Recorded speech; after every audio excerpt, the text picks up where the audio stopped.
ako guys, rarakit na naman ako. Kaya lang ang layo ng terminal. Kaya naku, lalakad pa ako ng malayong malayo. Sobra.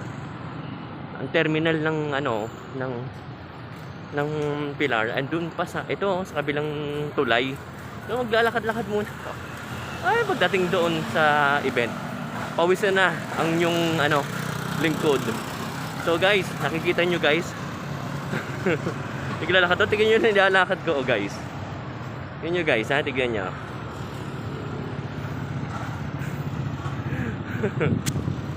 Ang hirap maglakad. Kaya ayun oh, oh di ba guys, oh. Oh.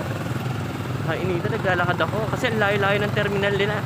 Tapos maniningil sila. Mahal din, ano ba yan? Sige guys, mamaya na lang ha. Pumunta ako sa wedding gig. Mamaya na tayo magkwentuhan. Bye bye.